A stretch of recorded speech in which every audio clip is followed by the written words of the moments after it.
Bonjour à tous et bienvenue chez Elrob, votre hébergeur spécialiste WordPress. Aujourd'hui, un tutoriel très simple pour voir comment installer WordPress via le WordPress Toolkit de Plesk qui est fourni avec tous vos hébergements Elrob. Sans plus attendre, allons-y. Vous arrivez donc sur votre panneau de contrôle avec votre nom de domaine. Ici, nous avons notre nom de domaine de test, de démo. Vous allez sur l'onglet de droite, cliquer sur WordPress, puis installer WordPress. Ici, vous pouvez choisir le répertoire d'installation. Ici, on va choisir la racine. Vous pouvez dès à présent choisir un titre pour votre site. Vous pouvez préinstaller des plugins parmi la liste fournie. Choisir la langue de votre site.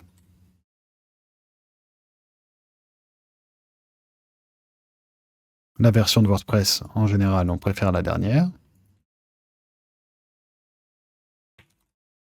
Votre nom d'utilisateur. Le mot de passe que vous pouvez afficher si vous le souhaitez, mais vous pourrez le revoir plus tard. Votre email administrateur du site.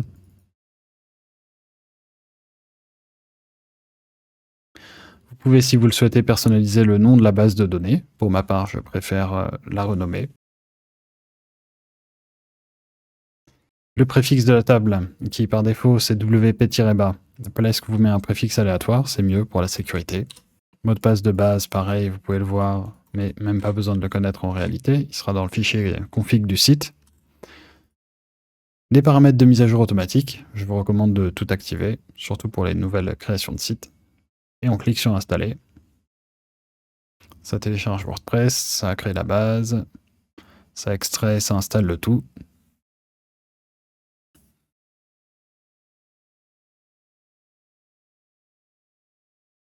Ensuite, ça nous applique quelques mesures de sécurité, les réglages de mise à jour qu'on a choisis, et c'est parti, WordPress est prêt.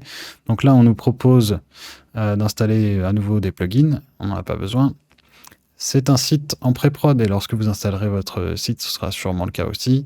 Donc éventuellement, désactiver pour le moment l'indexation des moteurs de recherche et réactiver le plus tard, et cocher éventuellement le contrôle sur WP-Cron, ce qui vous permettra d'éviter de le subir à la visite du site, ce qui peut ralentir légèrement l'affichage des pages lorsque ça se produit.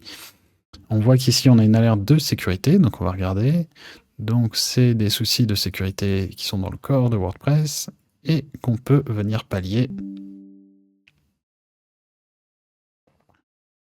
en cochant toutes les cases et en cliquant sur sécurité. Sécuriser.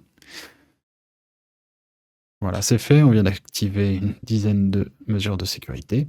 Et on peut donc dès à présent visiter le site, qui est vierge, et s'y connecter. En un clic. Et voilà, on est dans le back-office WordPress. Et donc on peut aller, par exemple, supprimer les extensions qui ne servent pas pour installer les siennes. Voilà, il ne reste plus qu'à profiter et à faire son joli site WordPress. C'est tout pour aujourd'hui. Je vous souhaite de bons développements WordPress chez Elrob et je vous dis à très bientôt.